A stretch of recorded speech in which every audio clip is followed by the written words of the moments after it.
Hello students, I'm your Madhupali ma'am. In this video, I will deal with the second part of the poem, Night of the Scorpion, taken from your HS second year alternative book, Harmony. In the first part, as we have come across the traumatic experience of the speaker's mother after she is bitten by a scorpion, the whole setting is a remote Indian village where the villagers are so superstitious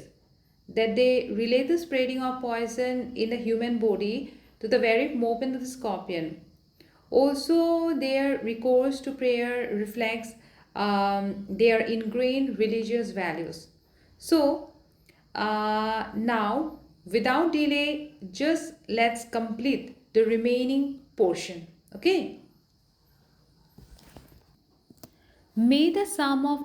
all evil balance in this unreal world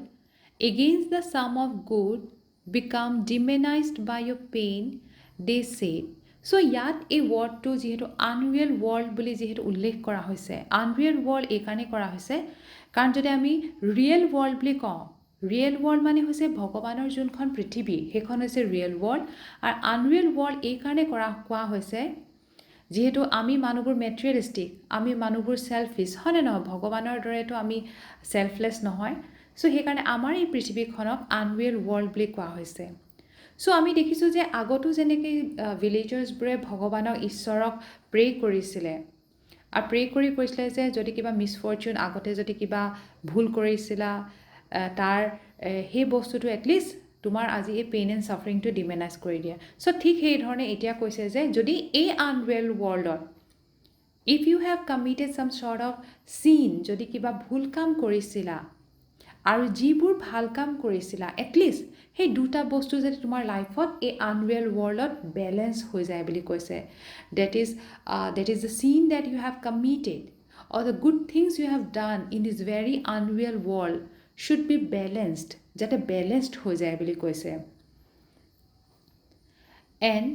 may the poison purify your flesh of desire and your spirit of ambition they said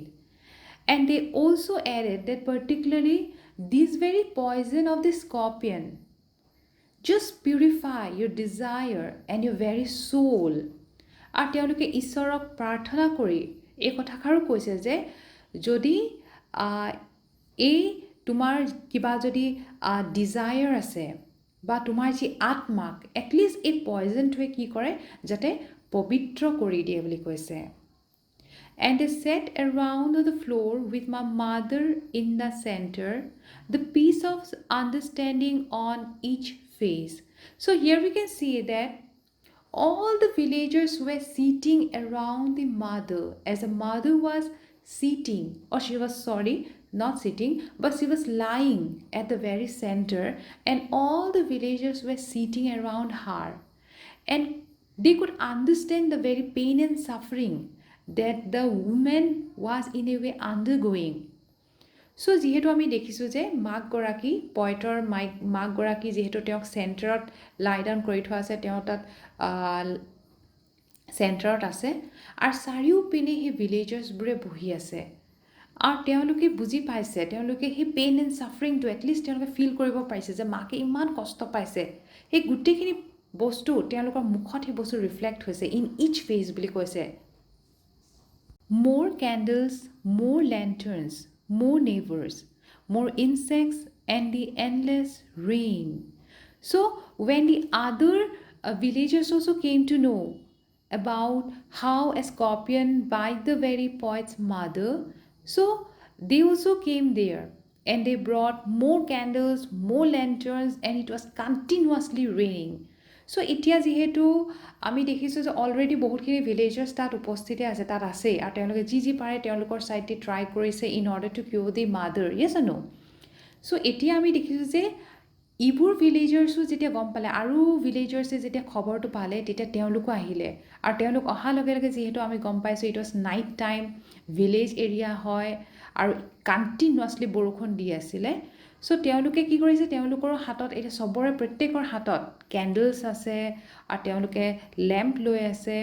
আৰু কি হয় যে যদি candles বহুত জ্বলোৱা হয় বা lamp জ্বলোৱা হয় তেতিয়া পোক পতংগবোৰো যিহেতু ঘৰৰ ভিতৰত সোমাই আহে বা ক'ব গ'লে সেই জেগাডোখৰত বহুতখিনি জমা হৈ যায়, হয়নে নহয়? চ' সেইকাৰণে যেতিয়া নেইবাৰ্ছবোৰ আহিছে, মোৰ কেণ্ডেলছ আনিছে, মোৰ লেম্পছ আনিছে, লগত কি হৈছে এতিয়া ইনছেক্টছো ঘৰৰ ভিতৰত বহুত সোমাই গৈছে বুলি কৈছে। My mother twisted through and through, groaning autumn mad. So we can see that how the mother of the poet was suffering so much that she was in a way twisting through and through. She was in a way suffering so much. চ' এতিয়া আমি মাকৰ কণ্ডিশ্যনটো দেখুওৱা হৈছে যে মাকে যিহেতু মেটখনত lie down কৰি আছে, তেওঁ পৰি আছে, বিষত চটপটাই আছে, গ্ৰ'নিং মানে একদম চটপটাই আছে আৰু এইপিনে কাটি কৰিছে, তথাপিতো মানে ৰিলিফ পোৱা নাই আৰু একদম বিষত থাকিব পৰা নাই আকৌ। My father, skeptic, rationalist, trying every curse and blessing, powder, mixture, herb, and hybrid. So now we can see a kind of contrast has been drawn between the speaker's father with the very superstitious villagers. চ' এতিয়া এটা contrast যদি আমি চাওঁ, এই কণ্ট্ৰাষ্টটো show' কৰা হৈছে যেনেকৈ দেউতাক এটা ছাইডে আৰু সেই ভিলেজাৰ্ছবোৰ এটা ছাইডে। কেনেকৈ? কাৰণ বাপেকৰ ক্ষেত্ৰত যদি চাওঁ তেওঁ বহুত স্কেপ্টিক বুলি কৈছে। স্কেপ্টিক মানে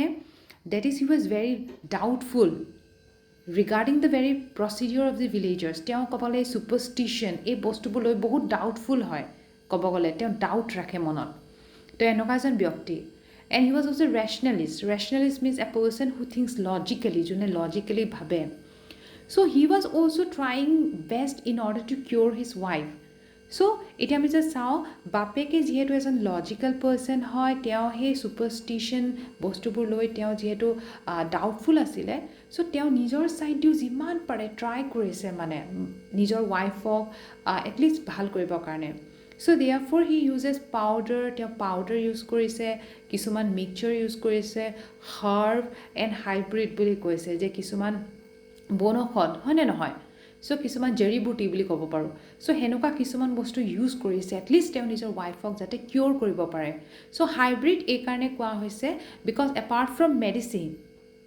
হি is also' asking blessing from the very God. So' অকল মেডিচিনৰ কথা ভবা নাই, তেওঁ মেডিচিন ইউজ কৰিছে, এনেকুৱা কিছুমান